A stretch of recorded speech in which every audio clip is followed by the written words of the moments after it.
भगवद्गीता अध्याय 5 कर्मसन्न्यास योग. कृष्ण भावना भवित कर्म. बुद्धिमान मनुष्य दिव्य ज्ञानरूपी अग्नीत शुद्ध होऊन वर करणे सर्व प्रकारची कर्मे करीत असतो.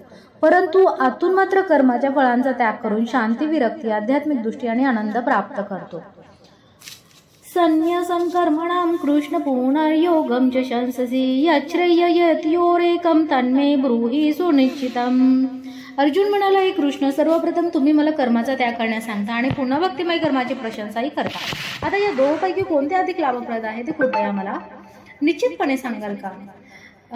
भगवद्गीतेच्या या 5व्या अध्यायामध्ये भगवंत सांगतात की भक्तभावित कर्म हे शुष्क मानसिक तर्कवादापेक्षा अधिक चांगले आहे. भक्तिमार्ग हा शुष्क तर्कवादापेक्षा अधिक सोपा आहे, कारण भक्ती दिव्य स्वरूपी असल्यामुळे ती मनुष्याची कर्मबंधनातून मुक्तता करते. दुसऱ्या अध्यायात आत्म्याच्या आणि त्याच्या प्राकृतिक देह संबंधी प्राथमिक स्वरूपाचे वर्णन केलेले आहे. बुद्धियोग किंवा भक्तीद्वारे या भौतिक बंधनातून कसे मुक्त व्हावे याचेही वर्णन त्या ठिकाणी करण्यात आले आहे. तिसऱ्या अध्यायात सांगण्यात आले आहे की ज्ञानी मनुष्याला कोणतेही कर्तव्य करायचे राहत नाही. आणि चौथ्या अध्यायात भगवंतांनी अर्जुनाला सांगितले की सर्व प्रकारच्या यज्ञ कर्मांचे पर्यवसान शेवटी ज्ञानामध्ये होते. तरीही चौथ्या अध्यायाच्या शेवटी भगवंत अर्जुनाला ज्ञानयुक्त होऊन जागृत होण्याचा आणि युद्ध करण्याचा उपदेश देतात. म्हणून भक्तियुक्त कर्म आणि ज्ञानयुक्त अकर्म या दोहोंवर एकाच वेळी भर देऊन श्रीकृष्णांनी अर्जुनाला गोंधळात टाकले आणि त्याचा निश्चय डळमळीत केला. अर्जुनाला वाटले की ज्ञानयुक्त संन्यास म्हणजे सर्व प्रकारच्या इंद्रियजन्य कर्माची समाप्ती करणे.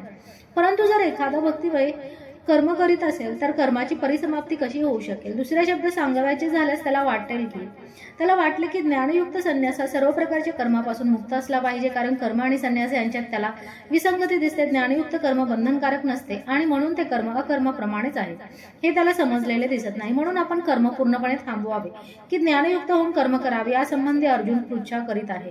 श्री भगवान उवाच संन्यासः कर्मयोगश्च निःश्रेयसकार उभो तयोस्तु कर्मसन्न्यासात् कर्मयोगो विशिष्यते. श्री भगवान म्हणाले, कर्माचा संन्यास आणि भक्तिभावित कर्म असे दोन्हीही मार्ग मुक्ती देण्यास चांगले आहेत, परंतु या दोहोंपैकी भक्तियुक्त कर्म हे कर्मसन्यासापेक्षा अधिक श्रेष्ठ आहे. सकाम कर्मे इंद्रिय तृप्तीसाठी केली जाणारी कर्मे सांसारिक बंधनास कारणीभूत होतात. जोपर्यंत मनुष्य शारीरिक सुखाचा स्तर सुधारण्याच्या उद्देशाने कर्म करीत राहतो तोपर्यंत त्याला विविध प्रकारच्या शरीरामध्ये निश्चितपणे देहांतर करीतच राहावे लागते. यामुळे त्याचे भौतिक बंधन सतत चालू असते. श्रीमद भागवतात या विधानाची पुष्टी पुढील प्रमाणे करण्यात आली आहे. नूनं प्रमत्ताः कुरुते विकर्म यदिंद्रिय प्रीतये अप्रुणोति न साधु मन्ये यतात्मनो एयम सन्नपि क्लेशदासदेहा पराभवास्तवादबोध जातो यवन्न जिज्ञासत आत्मतत्त्वं यवाक्रियास्तावदिदं मनो वे कर्मात्मकं येन शरीरबन्धनाः एवं मनः कर्मवंशं प्रयुक्ते अविद्यायत्पन्युपदीयमाने प्रीतिर्णीयमान्मयी वासुदेवेन मुच्यते देहयोगेन तावत. लोक इंद्रिय तृप्ती करण्यासाठी वेडे झाले आहेत आणि आपले दुःखमय वर्तमान शरीर म्हणजे आपल्या गतकाळातील सकाम कर्माचा परिणाम आहे हे त्यांना माहीत नाही. जरी हे शरीर तात्पुरते असले तरी ते मनुष्याला अनेक प्रकारचे क्लेश देतच असते. म्हणून इंद्रिय तृप्ती अर्थ कर्म करणे योग्य नाही. जोपर्यंत मनुष्य आपल्या मूळ स्वरूपाविषयी जिज्ञासा करत नाही तोपर्यंत त्याचे जीवन असफल समजले जाते. आपल्या मूळ स्वरूपाचे ज्ञान होत नाही तोपर्यंत त्याला इंद्रिय तृप्तीसाठी सकाम कर्म करावेच लागते आणि इंद्रिय तृप्तीच्या भावनेमध्ये रत असेपर्यंत त्याला एका देहामधून दुसऱ्या देहामध्ये देहांतर करणेही भाग असते. जरी त्याचे मन सकाम कर्मामध्ये गुंतलेले आणि अज्ञानाने प्रभावित असले तरी त्याने श्री वासुदेवांच्या भक्तीविषयी आपले प्रेम विकसित केले पाहिजे. असे केल्यानेच त्याला भौतिक अस्तित्वाच्या बंधनातून मुक्ती होण्याची संधी प्राप्त होऊ शकेल. त्यामुळे केवळ ज्ञान म्हणजे आपण हे भौतिक शरीर नसून आत्मा आहोत मुक्ती प्राप्त करण्यासाठी पुरेसे नाही. आत्मस्तरावर कर्म करणे आवश्यक आहे, अन्यथा भवबंधनातून मुक्ती मिळू शकत नाही. कृष्ण भावना भवित कर्म हे सकाम कर्माप्रमाणे नाही, पूर्ण ज्ञानयुक्त होऊन केलेल्या कर्माने वास्तविक ज्ञानप्राप्तीमध्ये प्रगती होते. कृष्ण भावनेविना केवळ सकाम कर्मापासून संन्यास घेतल्याने बद्ध जीवाचे हृदय वास्तविकपणे शुद्ध होऊ शकत नाही. जोपर्यंत त्याचे हृदय शुद्ध होत नाही तोपर्यंत त्याला फलाशेनेच कर्म करावे लागते. परंतु कृष्ण भावना भवित कर्म मनुष्याला आपोआपच सकाम कर्माच्या परिणामांपासून मुक्त होण्यास सहाय्य करते, जेणेकरून त्याला पुन्हा भौतिक स्तरावर कर्म करावे लागत नाही. म्हणून कृष्ण भावना भवित कर्म हे कर्मसन्यासापेक्षा खचित श्रेष्ठ आहे, कारण कर्मसन्यासामध्ये पतन होण्याचे संकट असते. श्रील रूप गोस्वामींनी आपल्या भक्ती रसामृत सिंधू मध्ये सांगितल्याप्रमाणे कृष्ण भावनारहित संन्यास हा पूर्णच असतो. प्रापकचिताय बुद्ध्याम हरिसंबंधी वस्तुनः मुमुक्षु विपरित्यागो वैराग्यम फल्गु कथ्यते.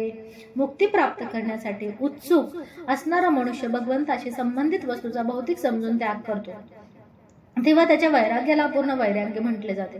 भगवंत अस्तित्वातील प्रत्येक वस्तूचे स्वामी आहेत आणि मनुष्याने कोणत्याही गोष्टीवर आपला अधिकार सांगू नये हे ज्ञान प्राप्त झालेल्या मनुष्याचे वैराग्यच परिपूर्ण होऊ शकते. मनुष्याने जाणले पाहिजे की या जगातील कोणत्याही वस्तूवर कोणाचाही वास्तविक अधिकार नाही. असे असताना संन्यासाचा प्रश्न येतोच कुठे? अखिल अस्तित्व म्हणजे श्रीकृष्णांची संपत्ती आहे हे जाणणारा मनुष्य खऱ्या अर्थाने नेहमी संन्यासावस्थेत स्थित आहे. ज्या अर्थी प्रत्येक गोष्टी श्रीकृष्णाची आहे त्या अर्थी प्रत्येक गोष्टीचा उपयोग त्याच्या सेवेमध्येच केला पाहिजे. कृष्ण भावनायुक्त असा हा कर्माचा परिपूर्ण मायावादी पंथातील संन्यासाने केलेल्या कृत्रिम संन्यासापेक्षा अधिक श्रेष्ठ आहे. नेयः स नित्य संन्यासी यो न द्वेष्टे न कंकाक्षती निर्नंदो हि महाबाहो सुखं बंधनात्मप्रुच्यते. हे महाभाव अर्जुना, जो द्वेष करीत नाही तसेच आपल्या कर्मफळांची आकांक्षा करीत नाही तो नेहमी संन्यासीच असल्याचे जाणावा. सर्व प्रकारच्या द्वंद्वातून मुक्त असणारा असा मनुष्य सहजपणे भौतिक बंधन पार करून पूर्णपणे मुक्त होतो. पूर्णपणे कृष्ण भावना भवित असणारा मनुष्य नेहमी संन्यासीच असतो, कारण त्याला आपल्या कर्मफळाचा द्वेषही वाटत नाही किंवा आपल्या कर्मफळांची आकांक्षाही नसते. भगवंताच्या दिव्य प्रेममय सेवेमध्ये समर्पित असा हा संन्यासी परिपूर्ण ज्ञानी असतो, कारण त्याला श्रीकृष्णाशी संबंधित आपल्या मूळ स्वरूप स्थितीचे ज्ञान झालेले असते. तो निश्चितपणे जाणतो की श्रीकृष्ण पूर्ण आहेत आणि आपण त्यांचे अंश आहोत. हे ज्ञान परिपूर्ण आहे, कारण ते गुणात्मक दृष्ट्या आणि परिमाणात्मक दृष्ट्या अचूक आहे. श्रीकृष्णाशी एकरूप होण्याची संकल्पना चुकीची आहे, कारण अंश कधीच पूर्णाशी साम्य करू शकत नाही. अंश गुणात्मक दृष्ट्या एक समान, परंतु परिमाणात्मक दृष्ट्या भिन्न आहे. हे ज्ञान योग्य आणि दिव्य असे आहे. हे ज्ञान मनुष्य स्वतःमध्येच परिपूर्ण तृप्ती प्राप्त करून घेण्यास सहाय्यकारक ठरते, कारण आत्मतृप्त मनुष्यास आकांक्षा आणि शोक करण्यायोग्य काहीच राहत नाही. त्याच्या मनामध्ये द्वंद्व मुळीच नसतो, कारण तो प्रत्येक कृती कृष्णाप्रित्यर्थच करीत असतो. याप्रमाणे द्वंद्व स्थितीतून मुक्त असल्याने तो या प्राकृत जगात असूनही मुक्तच असतो. सांख्ययोगो पृथक् बालाः प्रवदन्ति न पंडिताः एकमप्यास्थितः सम्यग् उभयोर्विन्दते फलम्. केवळ अज्ञानी लोकच भक्तियोग, कर्मयोग, भौतिक जगताच्या विश्लेषणात्मक अध्यायापासून सांख्ययोग भिन्न आहे असे म्हणतात. वास्तविक ज्ञानी पुरुष म्हणतात की या दोन्ही मार्गांपैकी कोणत्याही एका मार्गाचे चांगल्या रीतीने जो अनुसरण करतो त्याला दोन्ही मार्गांचे फळ प्राप्त होते. भौतिक अस्तित्वाचा आत्मा शोधणे हे भौतिक जगताच्या विश्लेषणात्मक अध्ययनाचे ध्येय आहे. भौतिक जगताचा आत्मा म्हणजे श्री विष्णू किंवा परमात्मा होय. भगवत भक्ती म्हणजे परमात्म्याची सेवा होय. एका प्रक्रियेच्या वृक्षाच्या मुळाचा शोध घेतला जातो आणि दुसऱ्या प्रक्रियेमध्ये वृक्षाच्या मुळाला पाणी घातले जाते. सांख्य तत्वज्ञानाचा वास्तविक अभ्यासक भौतिक जगताचे मूळ म्हणजे श्री विष्णूंचा शोध घेतो आणि नंतर परिपूर्ण ज्ञानाने युक्त होऊन भगवत सेवेमध्ये संलग्न होतो. त्यामुळे तात्विकदृष्ट्या दोन्ही प्रक्रियांमध्ये काहीच भेद नाही, कारण दोन्हींचे ध्येय श्री विष्णूच आहेत. अंतिम ध्येय ज्ञात नसणारे लोकच म्हणतात की सांख्य आणि कर्मयोगाचे ध्येय एक नाही, परंतु ज्ञानी पुरुष या दोन्ही भिन्न प्रक्रियांचे ध्येय एक असल्याचे जाणतो. यत्सांगे प्राप्यते स्थानं तद्योगैरपि गम्यते एकं सांख्यं च योगं च याः पश्यति स पश्यति. सांख्ययोग द्वारा प्राप्त होणारे स्थान भगवत भक्तीद्वारे ही प्राप्त होऊ शकते. हे जाणून सांख्ययोग आणि भक्तियोग एकसमान असल्याचे पाहणारा मनुष्य यथार्थ दृष्टीने पाहणारा होय. जीवनाच्या परमध्येयाचा शोध घेणे हा तत्व संशोधनाचा वास्तविक हेतू आहे. जीवनाचे अंतिम ध्येय आत्मसाक्षात्कार असल्यामुळे दोन्ही प्रक्रियेच्या निष्कर्षांमध्ये मुळीच भेद नाही. सांख्य तत्वज्ञानाद्वारे मनुष्य या निष्कर्षाप्रत येतो की जीव या भौतिक जगताचा अंश नसून परमात्म्याचा अंश आहे. परिणामी आत्म्याला भौतिक जगाशी काहीच कर्तव्य नाही आणि त्याची सर्व कर्मे परमात्म्याशी संबंधित असली पाहिजे. जेव्हा तो कृष्ण भावना पारायण कर्म करीत असतो तेव्हा वास्तविक कृष्ण भावना परायण कर्मे करीत असतो तेव्हा वास्तविकपणे तो आपल्या मूळ स्वरूप स्थितीमध्ये स्थित असतो. सांख्ययोग या पहिल्या प्रक्रियेमध्ये मनुष्याने भौतिक जगतापासून अनासक्त झाले पाहिजे आणि भक्तियोग प्रक्रियेमध्ये मनुष्याने कृष्ण भावना भवित कर्मामध्ये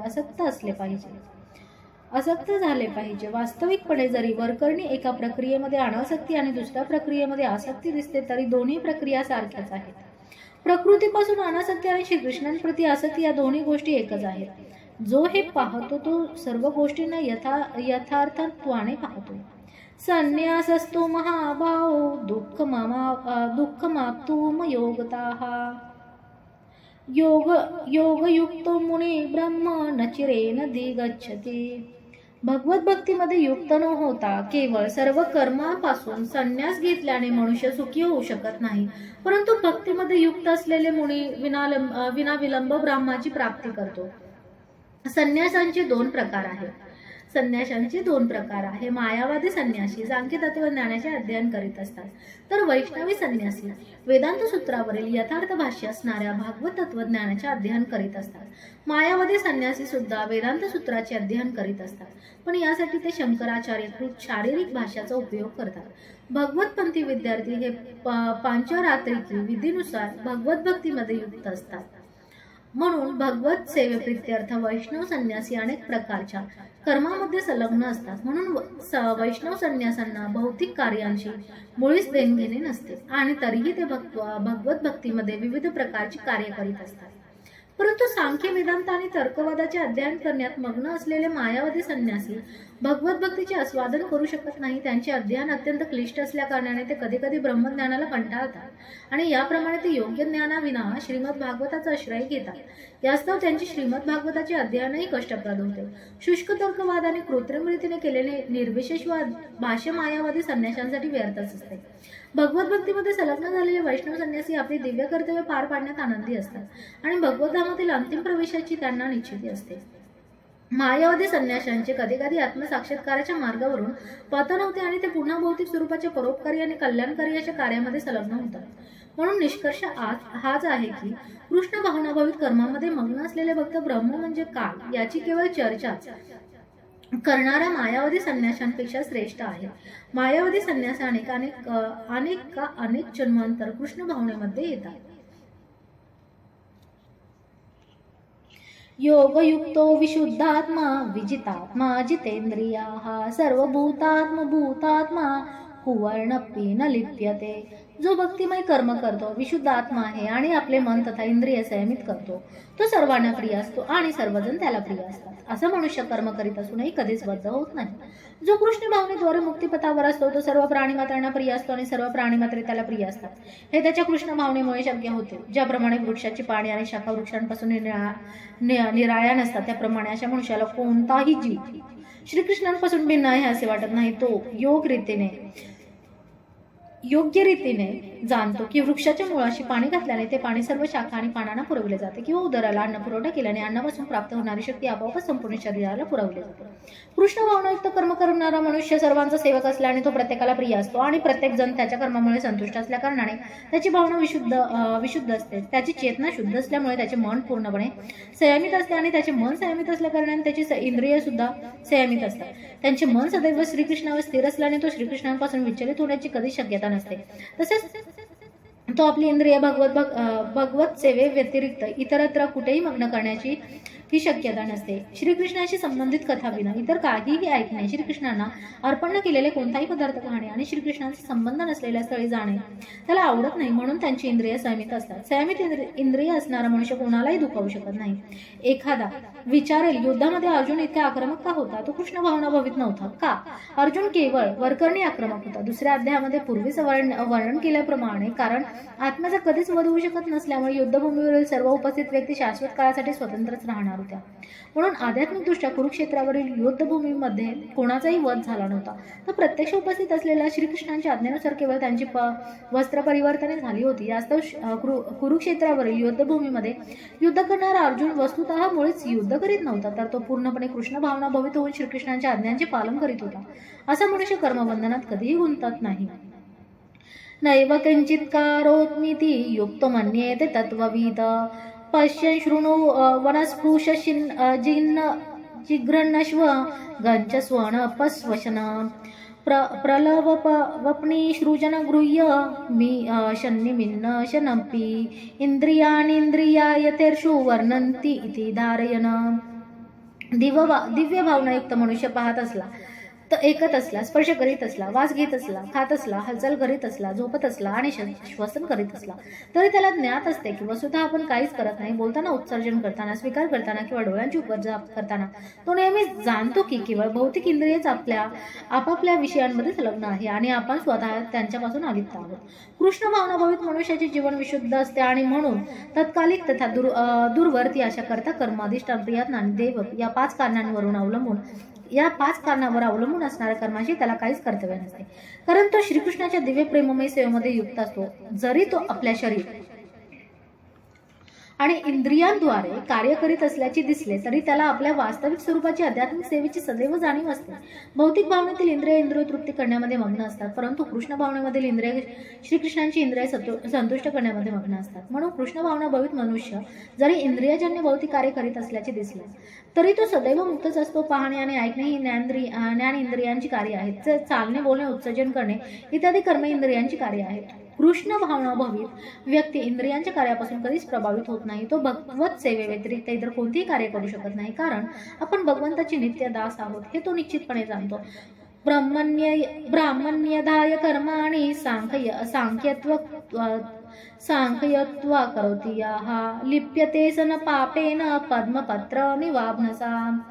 कर्मफळ भगवंताला समर्पित करून असत्य न ठेवता आपले कर्म करणारा साधक कमलपत्र पाण्याने स्पर्शले जात नाही, त्वद्वत पापाने प्रभावित होत नाही. या ठिकाणी ब्राह्मणी शब्दाचा अर्थ कृष्ण भावना असा आहे. भौतिक जगामध्ये जगत म्हणजे 3 प्रकृती गुणांचे एकत्रित प्रकटीकरण होय. याला परिभाषिक शब्दात प्रधान म्हटले जाते. वेदमंत्र सर्वम अधयते ब्रह्म तस्माद एतत् ब्रह्म नाम रूपमन्न च जायते.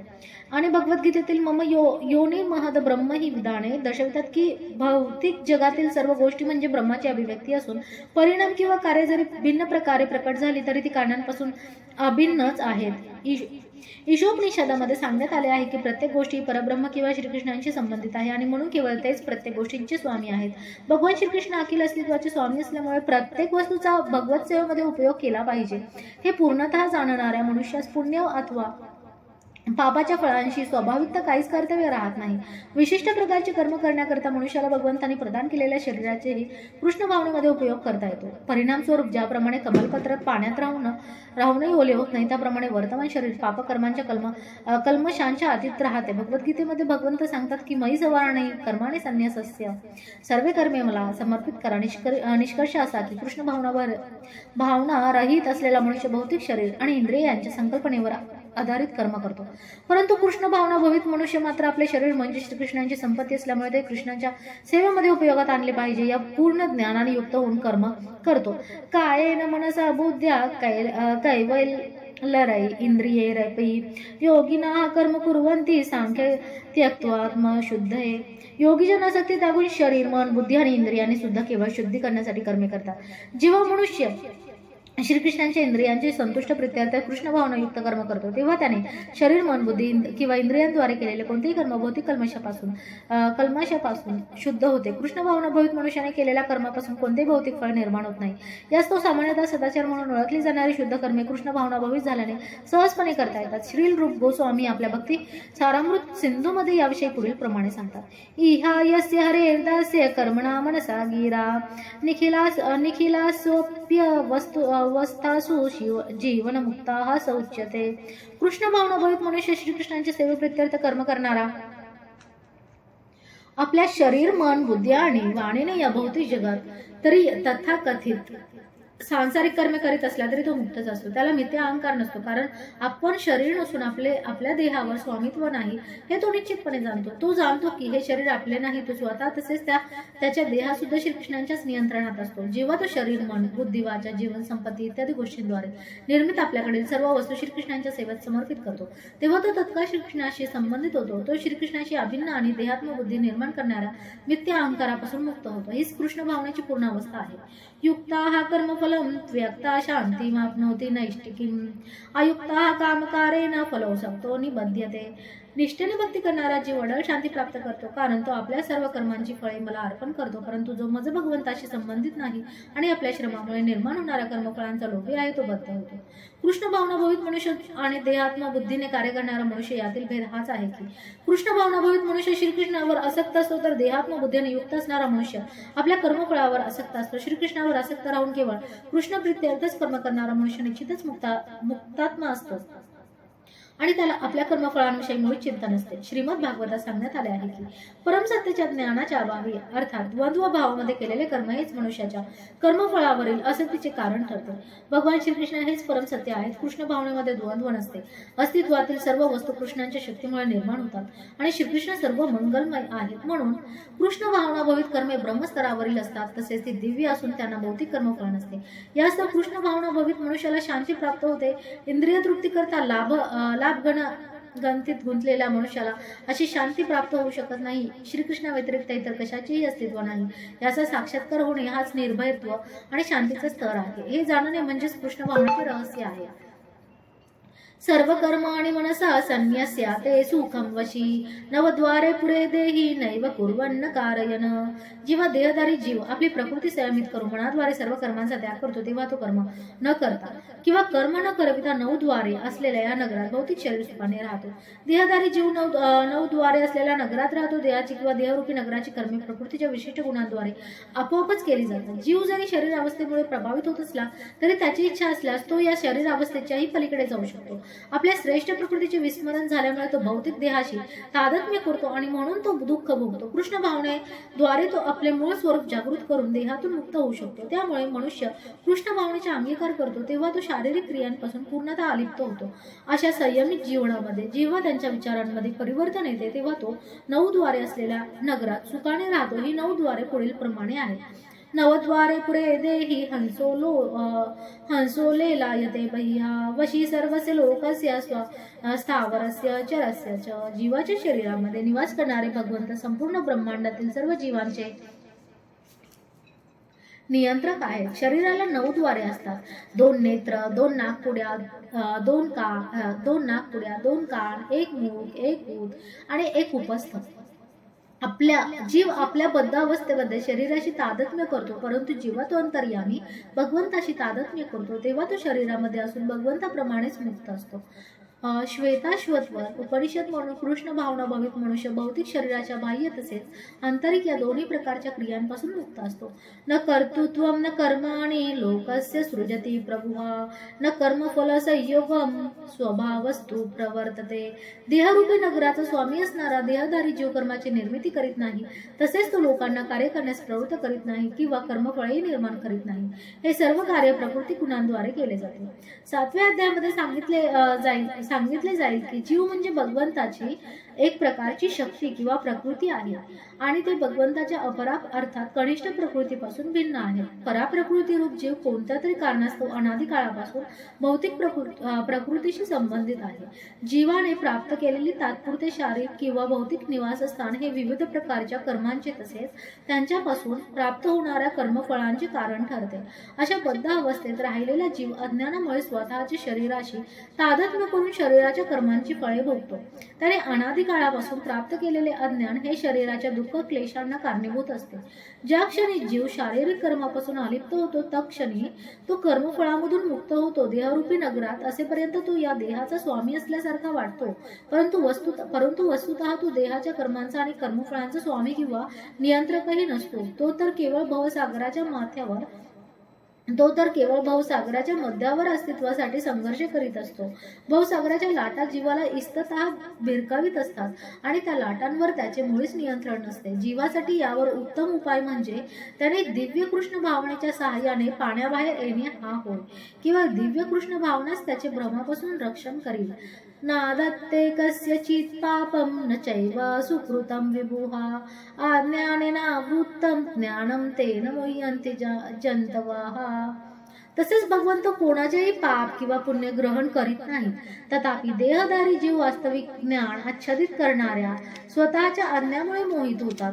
संस्कृत शब्द विभू म्हणजे अमर्यादित ज्ञान, ऐश्वर्य, बळ, यश, सौंदर्य आणि वैराग्याने परिपूर्ण असणारे भगवंत होते.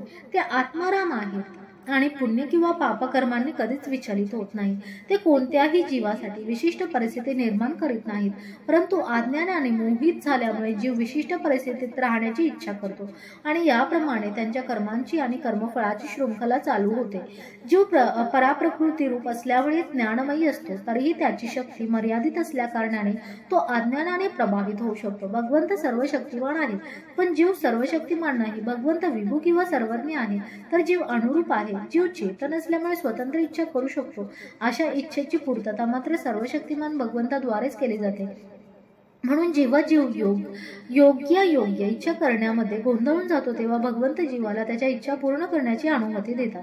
परंतु जीवाने केलेल्या इच्छेमुळे विशिष्ट परिस्थिती रूप निर्माण होणाऱ्या कर्मांचे आणि कर्मफळाचे दायित्व भगवंतावर नसते. यास्तव भ्रमित अवस्थेतील देहधारी जीव अनुषंगिक भौतिक देहाशी स्वतःचे तादात्म्य करतो आणि जीवनातील क्षणभंगूर सुखदुःखाच्या अधीन होतो. भगवंत परमात्मा रूपाने जीवाचे नित्य सहचर आहे आणि म्हणून मनुष्य फुलांच्या सानिध्यात राहून फुलांचा सुगंध घेऊ शकतो.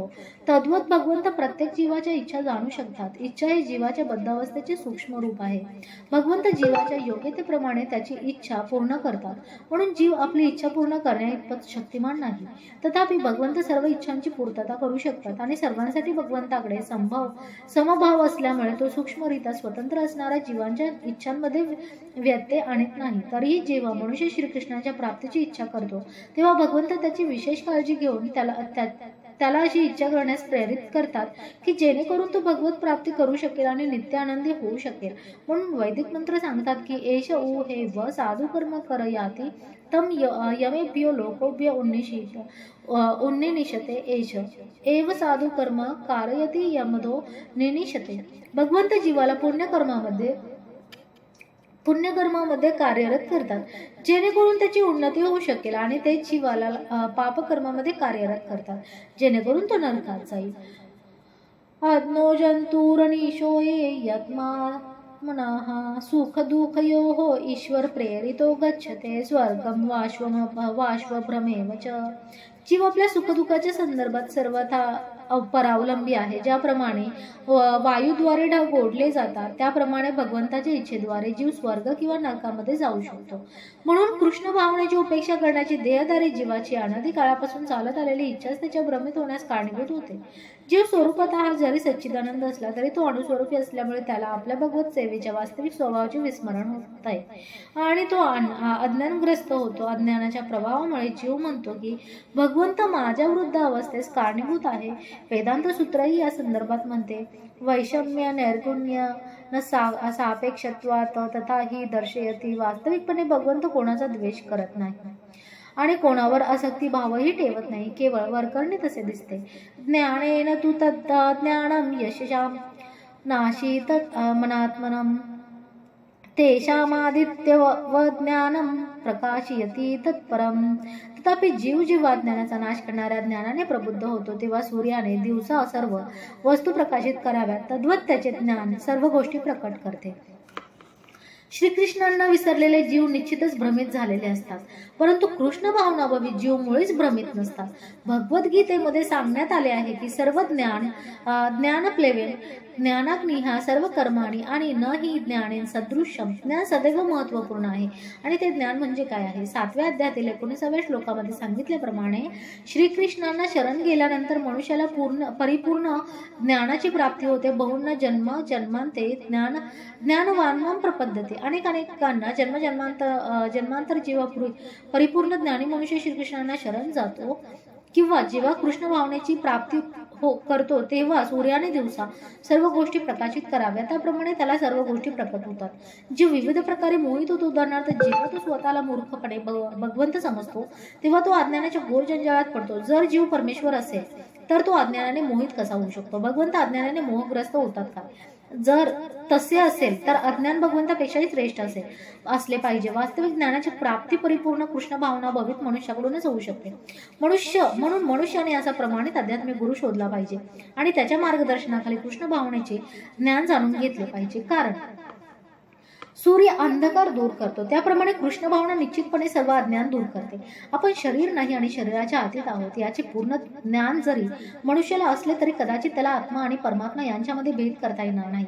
तरीही त्याने परिपूर्ण तथा प्रामाणिक कृष्ण भावनाभवित आध्यात्मिक गुरूंचा आश्रय घेण्याची काळजी घेतल्यास तो सर्वश्रेष्ठ योगी योग्य प्रकारे जाणू शकतो, सर्व गोष्टी योग्य प्रकारे जाणू शकतो. जेव्हा मनुष्य प्रत्यक्षपणे भगवंताच्या प्रतिनिधीला भेटतो तेव्हाच त्याला भगवंताने स्वतःच्या भगवंताच्या असणारा संबंध याविषयीचे ज्ञान होऊ शकते. भगवंताच्या प्रतिनिधीला भगवंताप्रमाणेच आदर दिला जात असला तरी तो स्वतः भगवंत असल्याचे कधीच म्हणत नाही, कारण त्याला भगवंताविषयी पूर्ण ज्ञान असते. मनुष्याने जीव आणि भगवंत यांच्यातील भेद जाणला पाहिजे. म्हणून भगवान श्रीकृष्ण दुसऱ्या अध्यायामध्ये म्हणतात की माझ्यासह प्रत्येक जीवाला स्वतंत्र वैयक्तिक अस्तित्व असते. सर्व जीव भूतकाळी स्वतंत्र होते, वर्तमान काळी त्यांना व्यक्तिगत अस्तित्व आहे आणि मुक्तीनंतरही भविष्यकाळात त्यांना स्वतंत्र व्यक्तिगत अस्तित्व असणार आहे. रात्रीच्या अंधारामुळे आपण सर्व वस्तू एकच असल्याप्रमाणे पाहतो, परंतु दिवसा सूर्योदय झाल्यानंतर आपण प्रत्येक गोष्टीचे वास्तविक स्वरूप पाहतो. सत्य ज्ञान म्हणजे आध्यात्मिक जीवनातील स्वतंत्र व्यक्तिगत स्वरूप जाणणे होय. तद्बुद्ध्यस्तदात्मानस्तनिष्ठ सत्परायणाः गच्छन्त्य पुनरावृत्तिं ज्ञान निर्धूत कल्मषाः. जेव्हा मनुष्याची बुद्धी, मन, निष्ठा आणि आश्रय हे सर्व भगवंतावर स्थिर होते तेव्हा पूर्ण ज्ञानाद्वारे त्यांची सर्व कल्मषे धुतली जातात आणि याप्रमाणे ते सहजच मुक्तिपथावर अग्रेसर होतात. भगवान श्रीकृष्ण दिव्यपरम सत्य आहे. श्रीकृष्ण हेच पुरुषोत्तम श्री भगवान आहेत. या उपदेशावर संपूर्ण भगवद्गीता केंद्रित झाली आहे. सर्व वैदिक शास्त्रांचे हेच मत आहे. परतत्व म्हणजे परम सत्य होय आणि तत्ववेत्ता या परतत्वालाच ब्रह्म, परमात्मा आणि भगवान म्हणून जाणतात. भगवान हे सर्वोच्च परतत्व आहेत. भगवंताहून श्रेष्ठ दुसरे कोणीही नाही. भगवंत म्हणतात मत्तः परतरम नान्यत किंचिदस्ति धनंजय. निर्विशेष ब्रह्माचा आधार श्रीकृष्णच आहे. निर्विशेष ब्रह्माचा आधारही श्रीकृष्णच आहे. ब्राह्मणो ही प्रतिष्ठा म्हणून श्रीकृष्णच परम सत्य आहे. जो मनुष्य आपले मन आणि बुद्धी सदैव श्रीकृष्णांच्या ठाई समर्पित करून निष्ठापूर्वक त्यांचा आश्रय घेतो, अर्थात पूर्णपणे कृष्ण भावना भवित होतो, त्यांची सर्व कल्मशे निसंशय पूर्णपणे धुतली जातात आणि त्याला परम सत्याचे संपूर्ण ज्ञान होते.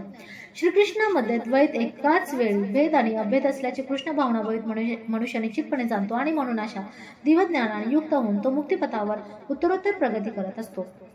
विद्या विनय संपन्ने ब्राह्मणे गवी हस्तिनी शोणे चैव श्वापके च पंडिता समदर्शिनी. विनम्र साधू जाती यथार्थ ज्ञानाच्या आधारे विद्या विनय संपन्न ब्राह्मण, गायी, हत्ती, कुत्रा आणि चांडाळ या सर्वांना समदृष्टीने पाहतात. कृष्ण भावनाभवित मनुष्य जाती किंवा योनी यामध्ये मुळेच भेद करत नाहीत. सामाजिक दृष्ट्या ब्राह्मण आणि चांडाळ हे भिन्न असते किंवा योनीचा विचार करतात कुत्रा, गाय आणि हत्ती हे भिन्न असते, परंतु विद्वान पंडिताच्या दृष्टीने हे शारीरिक भेद निरर्थक आहेत. याचे कारण म्हणजे ते सर्व जीव भगवंताशी संबंधित आहेत आणि भगवंत परमात्मा या आपल्या विस्तारित रूपाद्वारे प्रत्येकाच्या हृदयामध्ये स्थित आहे. परमसत्याचे असे हे ज्ञान म्हणजे वास्तविक ज्ञान आहे. निरनिराळ्या जाती किंवा योनींमधील शरीराचा विचार केल्यास भगवंत प्रत्येकावर सारखेच दयाळू आहेत, कारण ते प्रत्येक प्राणीमात्राला मित्रत्वानेच वागवतात आणि जीवाच्या बाह्यस्थितीचा विचार न करता परमात्मा रूपाने प्रत्येक प्राणीमात्रामध्ये वास करतात. ब्राह्मण आणि चांडाळ यांचे शरीर जरी सारखे नसले तरी ब्राह्मण आणि चांडाळ दोघांमध्येही भगवंतच परमात्मा रूपाने उपस्थित आहे. शरीर म्हणजे विविध प्राकृतिक गुणांची भौतिक निर्मिती आहे, परंतु आत्मा आणि परमात्मा हे आध्यात्मिक गुणात्मक दृष्ट्या समानच आहेत. आत्मा आणि परमात्मा गुणात्मक दृष्ट्या समान असले तरी परिमाणात्मक दृष्ट्या समान असू शकत नाही, कारण आत्मा एका विशिष्ट शरीरातच उपस्थित असतो तर परमात्मा प्रत्येक शरीरामध्ये उपस्थित असतो. कृष्ण भावना भवित मनुष्याला याचे पूर्ण ज्ञान असते आणि म्हणून तो खऱ्या अर्थाने विद्वान असतो आणि त्याला समदृष्टी असते. आत्मा आणि परमात्म्यामधील साम्य म्हणजे दोघेही सच्चिदानंद आहेत, परंतु दोहोंमधील भेद म्हणजे आत्मा केवळ विशिष्ट शरीराच्या मर्यादित क्षेत्रामध्ये चेतन असते तर परमात्मा सर्व शरीरांमध्ये चेतन असतो. परमात्मा हा शरीरांमध्ये कोणत्याही प्रकारचा भेदभाव न करता उपस्थित असतो. इहे वै तर्जयति हा सर्वो यशाम साम्य स्थितम मनः निर्दोषम ही समम ब्रह्मा तस्मात् ब्रह्मानी ते स्थितः. ज्यांचे मन एकत्वाने समत्वात स्थित झाले आहे त्यांनी जन्म मृत्यूच्या बंधनावर पूर्वीच विजय प्राप्त केलेला असतो. ते ब्रह्माप्रमाणे निर्दोष असल्यामुळे पूर्वीच ब्रह्मामध्ये स्थित झालेले असतात.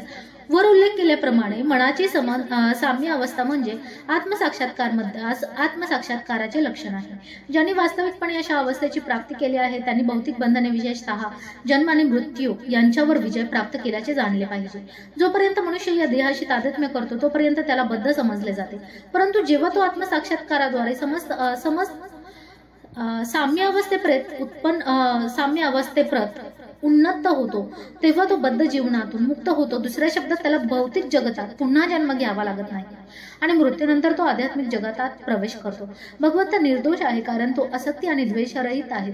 त्याचप्रमाणे जेव्हा जीव असक्ती आणि द्वेषरहित होतो तेव्हा तो सुद्धा निर्दोष असतो आणि आध्यात्मिक जगतामध्ये प्रवेश करण्यास पात्र होतो. असे पुरुष पूर्वीच मुक्ती झाल्याचे समजले पाहिजे आणि त्यांच्या लक्षणांचे वर्णन पुढे करण्यात आले आहे. न प्रयश्येत प्रियम प्राप्य नोये द्विजेत प्राय चाप्रियम स्थिर बुद्धी रसन मूढो ब्रह्मविद व ब्रह्माने स्थितः. जो मनुष्य प्रिय वस्तू प्राप्त झाल्यावर हर्षून जात नाही तसेच प्रिय वस्तू प्राप्त झाल्यावर शोक करत नाही. ज्याची बुद्धी स्थिर आहे, जो मोहरहित असून भगवत विज्ञान जाणतो, तो पूर्वीच ब्रह्मामध्ये स्थित असतो. आत्मसाक्षात्कारी व्यक्तीची लक्षणे या श्लोकामध्ये सांगण्यात आली आहे. पहिले लक्षण आहे की तो स्वतःच्या शरीराशी मिथ्या तादात्म्य करून मोहित होत नाही. आपण म्हणजे हे शरीर नसून भगवंताचे अंश आहोत हे तो निश्चितपणे जाणतो, म्हणून तो शरीराशी संबंधित कोणतीही गोष्ट प्राप्त झाल्यावर हर्षित होत नाही. तसेच शरीराशी संबंधित गोष्ट गमावल्याने शोकही करत नाही. मनाच्या या स्थिरावस्थेला स्थिर बुद्धी म्हटले जाते, म्हणून तो स्थूल देहालाच आत्मा असे चुकीने समजून मोहित होत नाही, तसेच देहाला शाश्वत मानित नाही आणि आत्म्याचे अस्तित्व अमान्य करीत नाही. या ज्ञानामुळे तो परम सत्याचे संपूर्ण विज्ञान म्हणजेच ब्रह्म परमात्मा आणि भगवान जाणण्याचा स्तराप्रत उन्नत होतो. तो ब्रह्माशी एकरूप होण्याचा मिथ्या प्रयत्न न करता आपली स्वरूप स्थिती पूर्णपणे जाणतो. यालाच ब्रह्म साक्षात्कार किंवा आत्मसाक्षात्कार असे म्हणतात. अशी स्थिर बुद्धी वा स्थिर चेतना कृष्ण भावना म्हणून ओळखली जाते. बाह्य स्पर्शेशस्व सक्माहा विंध्ययात्मानि यत् सुखम स ब्राह्म योग युक्तात्मा सुखमक्षय शंते. असा मुक्त मनुष्य ऐहिक इंद्रिय सुखामध्ये आसक्त न होता स्वतःमध्ये सुखांचा अनुभव घेत सदैव समाधिस्थ होत असतो. या प्रकारे मुक्त आणि आत्मसाक्षात्कारी मनुष्य ब्रह्माच्या एकाग्र झाल्याने अमर्या सुखाचा अनुभव घेतो. कृष्ण भावना भवित महान भक्त श्री यमुनाचार्य म्हणतात, यदवधी मम चेता कृष्ण पादारविंदे नवनवरस साध्या मद्युंतम रंतुमासित तद्वधी बता नारी संगमे स्मर्यमाने भवती मुख विकारा सुष्टु निष्ठीवनमच. माझे मन भगवान श्रीकृष्णांच्या चरण कमलामध्ये रममान झाल्यापासून आणि नवीन दिव्य रसांचे नित्य आस्वादन करीत असल्यामुळे जेव्हा जेव्हा मी लैंगिक सुखाचा विचार करतो तेव्हा तेव्हा तत्काळ माझे मुख विकारांनी भरून येते आणि त्या विचारांवर मी तुंबतो. ब्रह्मयोग युक्त किंवा कृष्ण भावना युक्त मनुष्य भगवंताच्या प्रेममयी सेवेत इतकाच संलग्न झालेला असतो की त्याची भौतिक इंद्रिय सुखांची रुची पूर्णपणे नाहीशी होते. भौतिक दृष्ट्या मैथुन सुख हे सर्वश्रेष्ठ सुख आहे. संपूर्ण जगच मैथुन सुखाच्या प्रभावाखाली कार्यरत आहे आणि विषयी मनुष्य या सुखाने प्रेरित झाल्यापासून मुळीच कार्य करू शकत नाही. मात्र कृष्ण भावनेमध्ये युक्त असलेला मनुष्य मैथुन सुख टाळून अधिक सामर्थ्याने कार्य करू शकतो. आध्यात्मिक साक्षात्काराची हीच परीक्षा आहे. आध्यात्मिक साक्षात्कार आणि मैथुन सुख कधीच एकत्रित राहू शकत नाही. कृष्ण भावना भवित मनुष्य मुक्त जीव असल्यामुळे तो कोणत्याही प्रकारच्या इंद्रिय सुखाकडे आकर्षित होत नाही. ही संस्पर्शा भोगा दुःख योनय एवदे अद्यवंतः कौंतय ततेषु रमते बुधः. बुद्धिमान मनुष्य भौतिक इंद्रियाच्या संयोगापासून उत्पन्न होणाऱ्या दुःखांच्या कारणामध्ये भाग घेत नाही. हे कौंतय अशा सुखांना आरंभ आणि शेवट असतो आणि म्हणून बुद्धिमान व्यक्ती त्यामध्ये आनंद घेत नाही. प्राकृतिक इंद्रियांच्या संयोगामुळे ऐहिक सुख इंद्रिय सुखे उत्पन्न होतात आणि शरीर हेच मुळे तात्पुरते असल्यामुळे प्राकृतिक इंद्रियही तात्पुरती असतात.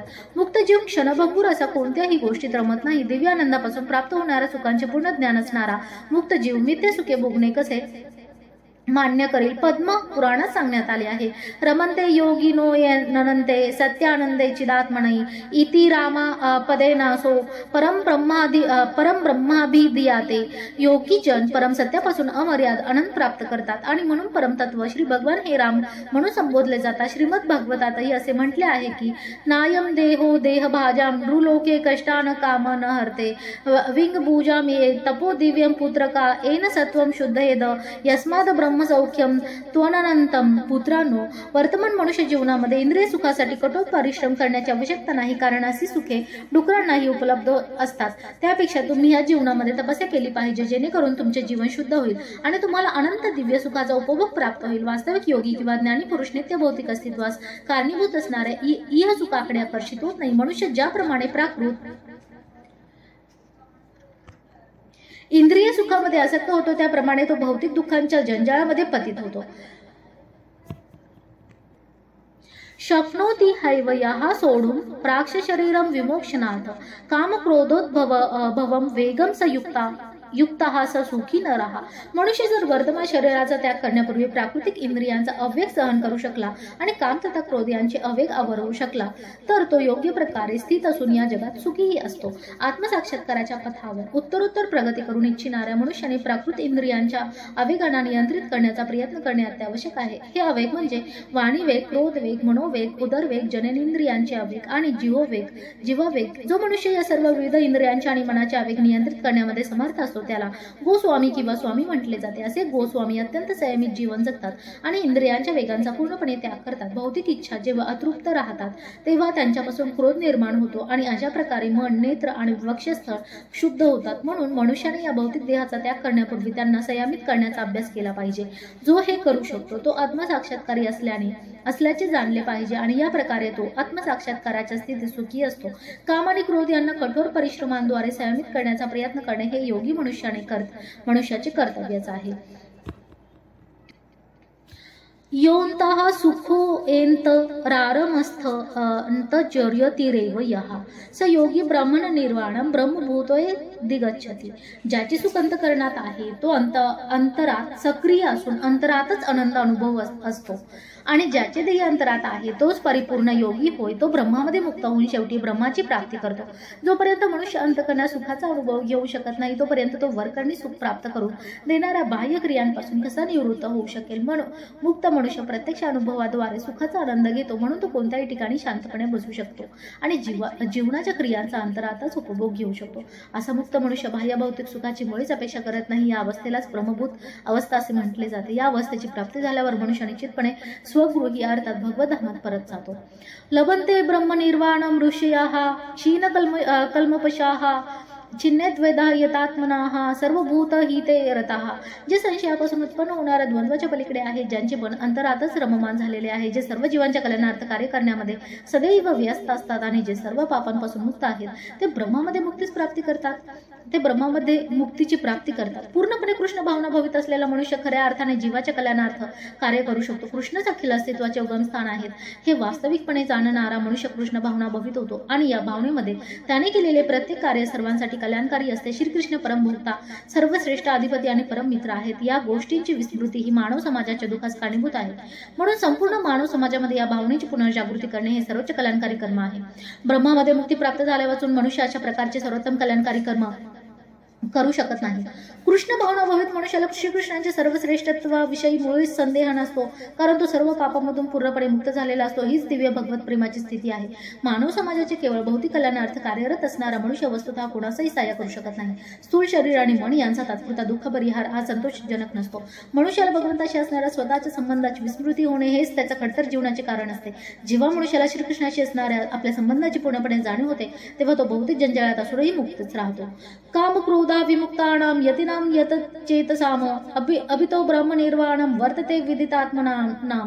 क्रोध आणि सर्व भौतिक इच्छांपासून मुक्त आत्मसाक्षात्कारी, आत्मसंयमी आणि पूर्णत्वाकरिता सतत प्रयत्नशील असणाऱ्या योगी पुरुषांना निकट भविष्य काळात ब्रह्मामधील मुक्तीची निश्चिती असते. मोक्षासाठी निरंतर प्रयत्न करणाऱ्या संतजनांमध्ये जो कृष्ण भावना भवित मनुष्य असतो, तो सर्वोत्तम असतो. या वस्तुस्थितीची पुष्टी श्रीमद भागवतात पुढील प्रमाणे करण्यात आली आहे. यत्पाद पंकज जल शालीला सबक्त्या कर्माशयं ग्रथित मूद ग्रथयन्ति संताः तद्वन्न रिक्तमतो यत यो एपि रुद्ध्य स्तोतो गुणास्तमरणं भज वासुदेवम. भक्तिमय सेवेद्वारे पुरुषोत्तम भगवान श्री वासुदेवांची भक्ती करण्याचा प्रयत्न कर. सकाम कर्माच्या तीव्र आणि सखोल इच्छांचे समूळ उच्चाटन केलेले भक्त भगवतजनांची सेवा करण्याच्या दिव्य आनंदात युक्त झालेले असतात. त्यांनी जितक्या प्रभावीपणे इंद्रिय वेग नियंत्रित केलेले असतात तितक्या प्रभावीपणे इंद्रिय वेग नियंत्रित करण्याचे सामर्थ्य मोठमोठ्या ऋषींमध्ये नसते. बुद्ध जीवांमध्ये कर्मफळाचा उपभोग घेण्याची इच्छा इतके खोलवर मूळ धरून असते की मोठ्या ऋषींना महत् प्रयास करूनही अशी इच्छा नियंत्रित करणे अत्यंत कठीण असते. भगवत भक्त सतत कृष्ण भक्तीमध्ये युक्त असल्यामुळे आणि आत्मसाक्षात्कारामध्ये पूर्ण असल्यामुळे त्याला अत्यंत शीघ्र ब्रह्ममध्ये मुक्तीची प्राप्ती होते. आत्मसाक्षात्काराचे त्याला संपूर्ण ज्ञान असल्यामुळे तो सदैव समाधीस्थच असतो. यासाठी योग्य उदाहरण द्यावायचे झाल्यास दर्शन ध्यान संस्पर्शे हा मत्स्य कूर्म विहंगमाहा स्वान्यपत्य आणि पुषंती तथा महपी पद्मज. दर्शन ध्यान आणि स्पर्श यांद्वारे मांस कासव आणि पक्षी आपापली पिल्ले पोचतात. हे पद्मज याप्रमाणे त्याचप्रमाणे मी देखील करतो. मासा आपल्या संततीकडे केवळ पाहून त्याचे पालन पोषण करतो. कासव केवळ ध्यानाद्वारे आपल्या संततीचे पालन पोषण करतो. मासा आपल्या संततीकडे केवळ पाहून त्यांचे पालन पोषण करतो. कासव केवळ ध्यानाद्वारे आपल्या संततीचे पालन पोषण करते. कासवाची अंडी भूमीवर घातली जातात आणि कासव पाण्यात असतानाच अंड्याचे ध्यान करते. त्याचप्रमाणे कृष्ण भावनायुक्त भक्त जरी भगवत धामापासून अत्यंत दूर असला तरी तो कृष्ण भावनाभावित सेवेद्वारे केवळ त्यांचे स्मरण करून भगवत धामामध्ये उन्नत होऊ शकतो. त्याला सांसारिक दुःखांची व्यथा भासत नाही आणि जीवनाच्या या अवस्थेलाच ब्रह्मनिर्वाण म्हटले जाते. अर्थात तो सतत ब्रह्मामध्ये तल्लीन असल्यामुळे त्याची भौतिक दुःखे नाहीसी होतात. स्पर्शान कृत्वा बहिर्बाह्यान चक्षुष्वेवांतरे भ्रुवः प्राणापानो समो कृत्वा नासाभ्यन्तरचारिणौ यतेंद्रिय मनोबुद्धिर्मुर्निर्मोक्षपरायणाः विगतेच्छ भयक्रोधः यः सदा मुक्त एव सः. सर्व बाह्य इंद्रियाविषयी दूर ठेवून दोन भुवयामध्ये दृष्टी एकाग्र करून नाकपुड्यांमध्ये प्राण आणि अपान वायूंना साम्य अवस्थेत आणून आणि याप्रमाणे मन इंद्रिय तथा बुद्धी संयमित करून मोक्ष प्राप्तीचे ध्येय ठेवणारा मुनी इच्छा भय आणि क्रोधापासून मुक्त होतो. नित्य या अवस्थेत असणारा मुनी निश्चितच मुक्त असतो. कृष्ण भावनेमध्ये संलग्न होऊन मनुष्य तत्काळ आपले आध्यात्मिक स्वरूप जाणू शकतो आणि त्यानंतर तो भक्तियोगाच्या माध्यमाने भगवंतांना जाणू शकतो. जेव्हा मनुष्य भगवत भक्तीमध्ये उत्तम प्रकारे स्थित होतो तेव्हा तो दिव्य स्तरावर उन्नत होतो आणि यामुळे आपल्या कार्यक्षेत्रामध्ये भगवंताची उपस्थिती जाणण्या इतपत पात्र बनू शकतो. या विशिष्ट स्थितीलाच ब्रह्मनिर्वाण किंवा ब्रह्मामधील मुक्ती असे म्हटले जाते. ब्रह्मनिर्वाणाच्या उपरोक्त तत्वांचे विवेचन करून झाल्यावर भगवंत अर्जुनाला अष्टांग योग या योग पद्धतीच्या आचरणाद्वारे मनुष्य या अवस्थेप्रत कसा येऊ शकतो याचा उपदेश करतात. या अष्टांग योगाची यम नियम आसन प्राणायाम प्रत्याहार धारणा ध्यान आणि समाधी ही 8 अंगे आहेत. 6व्या अध्यायामध्ये योग विषयाचे विस्तृत स्पष्टीकरण करण्यात आले आहे आणि 5व्या अध्यायाच्या शेवटी त्याचे केवळ प्राथमिक वर्णन करण्यात आले आहे. प्रत्याहार या योग पद्धतीद्वारे मनुष्याने शब्द स्पर्श रूप रस आणि गंध या विषयांमध्ये इंद्रिय विषयांचा त्याग केला पाहिजे. त्यानंतर त्याने 2 भुवयांमध्ये दृष्टी एकत्रित करून अर्धोन्मीलित नेत्रांनी नासिकाग्रावर ध्यान एकाग्र केले पाहिजे. नेत्र पूर्णपणे बंद करण्याने काही लाभ होत नाही, कारण नेत्र पूर्णपणे बंद केल्यास साधक निद्रावश होण्याची शक्यता असते. तसेच नेत्र संपूर्ण उघडे ठेवण्यानेही काही लाभ होत नाही, कारण तसे केल्यास साधक इंद्रिया विषयांद्वारे मोहित होण्याची शक्यता असते. शरीरातील ऊर्ध्व आणि अधोगम करणाऱ्या वायूंचे समत्वन साधून नाकपुड्यांमध्ये श्वासोच्छवासाची हालचाल थांबवली जाते. अशा योगचरणाने मनुष्य इंद्रिय संयमित करू शकतो, बाह्य इंद्रिया विषयांपासून अलिप्त राहू शकतो आणि याप्रमाणे ब्रह्मनिर्वाणासाठी स्वतःची सिद्धता करू शकतो. ही योग पद्धती मनुष्याला सर्व प्रकारच्या क्रोध तथा भयापासून मुक्त होण्यास आणि त्या योग्य दिव्य स्थितीत परमात्म्याच्या उपस्थितीचा अनुभव घेण्यास सहाय्य करते. दुसऱ्या शब्द सांगायचे तर कृष्ण भावनामृत ही योग पद्धतीच्या आचरणाची सहसुलभ पद्धत आहे. याच्या पुढे अध्यायामध्ये विस्तृत वर्णन करण्यात येईल. कृष्ण भावना भवित मनुष्य हा नित्य भक्तिमय सेवेमध्ये युक्त असल्या कारणाने त्याची इंद्रिये इतर गोष्टींमध्ये रत होण्याची शक्यता नसते. इंद्रिय संयमित करण्याचा हा मार्ग अष्टांग योगापेक्षा अधिक उत्तम आहे. भोक्तारम यज्ञ तपसाम सर्व लोक महेश्वरम सुहृदम सर्वभूतानां ज्ञात्वा माम शांती मृच्छती. मी सर्व यज्ञ आणि तपस्यांचा परमभोक्ता, सर्व ग्रहलोक आणि देवदेवतांचा परमेश्वर आणि सर्व जीवांचा हित करता तथा सर्व जीवांच्या कल्याणाची इच्छा करणारा आहे. हे जाणून माझे पूर्ण ज्ञान असणारा मनुष्य सांसारिक दुःखापासून शांती प्राप्त करतो. माया शक्तीच्या बंधनात सापडलेले सर्व बद्ध जीव या भौतिक जगतात शांती प्राप्त करण्यासाठी अत्यंत उत्सुक असतात. परंतु भगवद्गीतेच्या या श्लोकामध्ये वर्णिलेले शांतीचे सूत्र त्यांना माहीत नाही. सर्वश्रेष्ठ शांतीसूत्र केवळ हेच आहे. भगवान श्रीकृष्ण सर्व मानवी कार्यांचे भोक्ता आहेत. मनुष्याने सर्व काही भगवंताच्या दिव्य सेवेमध्ये अर्पण केले पाहिजे, कारण ते सर्व ग्रहलोकांचे आणि त्यामधील देवदेवतांचे अधिपती आहेत. भगवंताहून श्रेष्ठ कोणीही नाही. देवदेवतांमधील सर्वश्रेष्ठ ब्रह्मदेव आणि शंकर यांच्यापेक्षाही ते श्रेष्ठ आहे. वेदांमध्ये भगवंताचे वर्णन तमीश्वरांना परमम महेश्वरम असे करण्यात आले आहे. मायेच्या प्रभावाखालील जीव आपल्याला दृश्य असणाऱ्या सर्व गोष्टींचे भोक्ता बनण्याचा प्रयत्न करीत आहेत, परंतु वस्तुतः ते भगवंताच्या भौतिक शक्तींच्या वर्चस्वाखाली असतात. भगवंत भौतिक प्रकृतीचे स्वामी आहेत आणि बद्ध जीव भौतिक प्रकृतीच्या कठोर नियमांच्या अधीन आहेत. जोपर्यंत मनुष्य हे उघड सत्य जाणू शकत नाही तोपर्यंत त्याला या जगामध्ये व्यक्तिशः अथवा सामूहिकरित्या शांती प्राप्त करणे शक्य नाही. कृष्ण भावनेचा हाच अर्थ आहे की भगवान श्रीकृष्ण सर्वश्रेष्ठ अधिपती असून मोठमोठ्या देवतांसहित सर्व जीव त्यांच्या नियंत्रणाधीन आहेत. मनुष्य केवळ परिपूर्ण कृष्ण भावनेमध्येच परम शांती प्राप्त करू शकतो. हा 5वा अध्याय म्हणजे कृष्ण भावनेचे व्यावहारिक विश्लेषण आहे आणि याला सामान्यतः कर्मयोग म्हणून जाणले जाते. कर्मयोग कसा काय मुक्तिदायक होऊ शकतो या मानसिक तर्कवादाच्या प्रश्नाचे उत्तर या ठिकाणी देण्यात आले आहे. कृष्ण भावनाभवित कर्म करणे म्हणजे भगवंत सर्वांचे अधिपती आहेत या पूर्ण ज्ञानाने युक्त होऊन कर्म करणे होय. असे कर्म हे दिव्य ज्ञानाहून भिन्न नाही. प्रत्यक्ष कृष्ण भावना म्हणजे भक्तियोग आहे आणि ज्ञानयोग हा भक्तियोगाकडे घेऊन जाणारा मार्ग आहे. कृष्ण भावना म्हणजे स्वतःच परम सत्याशी असणारा संबंध जाणणे आणि त्या संबंधाविषयीच्या पूर्ण ज्ञानाने युक्त होऊन कर्म करणे होय. आणि या भावनेचे पूर्णत्व म्हणजे श्रीकृष्णांचे किंवा पुरुषोत्तम श्री भगवंताचे संपूर्ण ज्ञान होय. विशुद्ध जीव हा भगवंताचा अंश या नात्याने त्यांचा शाश्वत सेवक असतो. मायेवर प्रभुत्व गाजविण्याच्या इच्छेमुळे तो मायेच्या संपर्कात येतो आणि हीच गोष्ट त्याच्या असंख्य दुःखास कारणीभूत असते. जोपर्यंत तो भौतिक प्रकृतीशी संबंधित असतो तोपर्यंत त्याला आपल्या भौतिक आवश्यकता भागविण्यासाठी कर्म करावेच लागते. तथापि तो भौतिक प्रकृतीच्या आधिपत्याखाली असला तरीही कृष्ण भावना त्याला आध्यात्मिक जीवनाप्रत उन्नत करते. कारण कृष्ण भावना म्हणजे भौतिक जगतामध्ये साधनेद्वारे आध्यात्मिक अस्तित्वाची जागृती करणे होय. मनुष्य जितक्या प्रमाणात प्रगती करतो तितक्या प्रमाणात तो भौतिक प्रकृतीच्या बंधनातून सुटतो. भगवंत कोणाच्याही संदर्भात पक्षपात करीत नाहीत. सर्व काही मनुष्याच्या कृष्ण भावनेतील कर्तव्यांच्या व्यावहारिक आचरणावर अवलंबून असते आणि यापासूनच त्याला सर्व प्रकारे इंद्रिय संयमित करण्यास आणि काम तथा क्रोधावर विजय मिळवण्यास सहाय्य होते. उपरोक्त विकारांना नियंत्रित करून जो कृष्ण भावनेमध्ये दृढ राहतो तो वास्तविकपणे दिव्य स्थिती किंवा ब्रह्मनिर्वाणमध्ये राहतो. अष्टांग योगाचे कृष्ण भावनेमध्ये आपोआपच आचरण होते, कारण यामध्ये अंतिम हेतू साध्य होतो. यम, नियम, आसन, प्राणायाम, प्रत्याहार, धारणा, ध्यान आणि समाधी यांच्या आचरणाने यथावकाश उन्नत अवस्था प्राप्त होते. परंतु भक्ती योगातील पूर्णत्वाची ही केवळ पूर्वसिद्धता आहे आणि भक्तिपूर्ण सेवा हीच मानव जातीला शांती प्रदान करू शकते. ही जीवनाची परमोच्च संसिद्धी आहे. अशा रीतीने भगवद्गीतेच्या कर्मसन्यास योग नामक 5व्या अध्यायावरील भक्ती वेदांत भाष्य संपन्न. ओम शांती. रामकृष्ण हरी.